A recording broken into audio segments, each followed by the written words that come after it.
For the windows and doors on the office, I'm going to use the PikeStuff two-story windows and the modern door things. The PikeStuff details are really nice because they're really well framed out and enough plastic that you can work with them easily without fear of breaking them.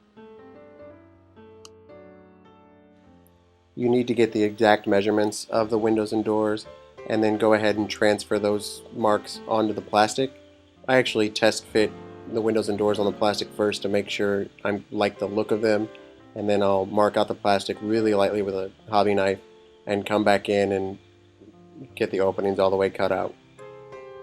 Make sure you take your time when you're cutting these because you really get one chance at it before you have to get a new piece and start over with the section.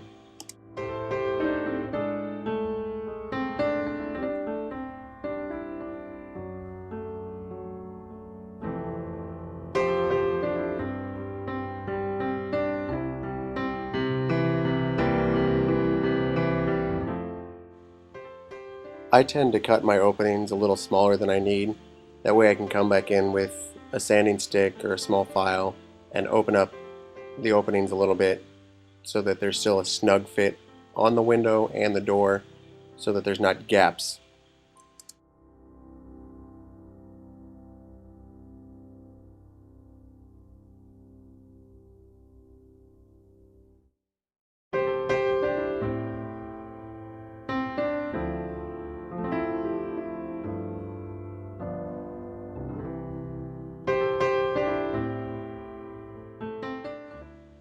I found out that I tend to use these little steel squares for a lot of things that, I don't know, maybe they weren't intended for, they were, but I use mine on the road a lot because it gives me a nice strong straight edge to push things up against to make sure it's still square and make sure everything's in there tightly while it glue sets.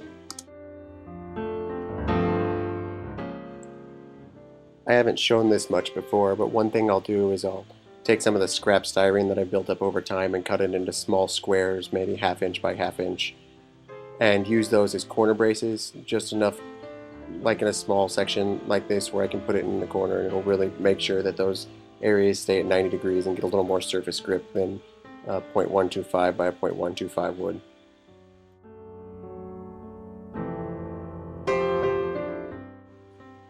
So I'm not the greatest at installing an angled wall, but this angled wall is actually one that I cut to what I thought fit yesterday or the day before when I originally started mocking up this building and labeled all my parts. And then once I actually got the wall installed where I was going to get it put and went ahead and test fit that angled wall again, the wall was a little bit too long, so I just trimmed it down and fit it to where it goes.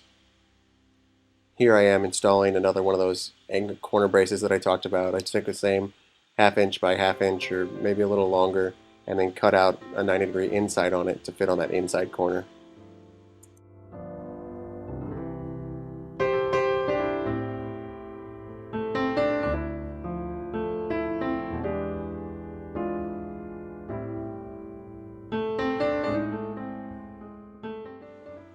I'm going ahead and putting a flat roof on the office section of this building.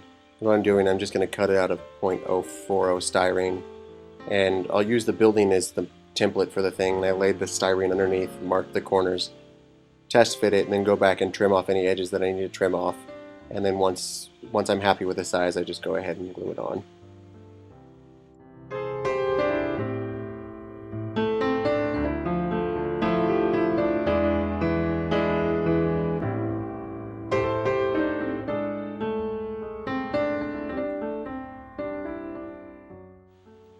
For the roof over the shop section of the building, I'm going to use Plastruct 0.020 metal siding.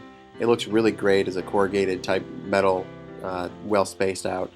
And when it's 0.020, it's really not going to be able to support itself over that type of distance. So what I'll do is I'll cut all the pieces that I need in the correct size there. And then to back it, I'll cut 0.040 plain because I can get the 040 plain to really hold up over that distance.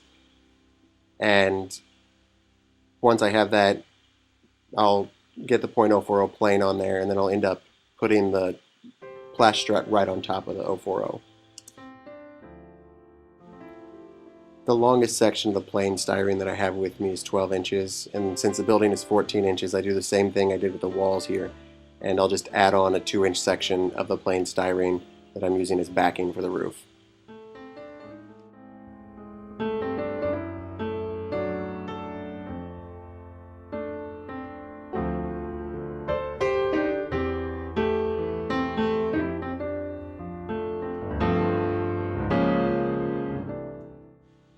Once you have the 2 roof sections complete as far as the plain styrene goes, when you put it on the roof, just work really slowly to make sure that your peak stays together. Last thing you want to do is get it all glued together and find out that your roof sinks in on one side or doesn't sink in on the other, or a hump or anything like that. Just work real slowly, make sure it stays together, and it'll make the next step really easy, much easier when you're putting on the metal siding.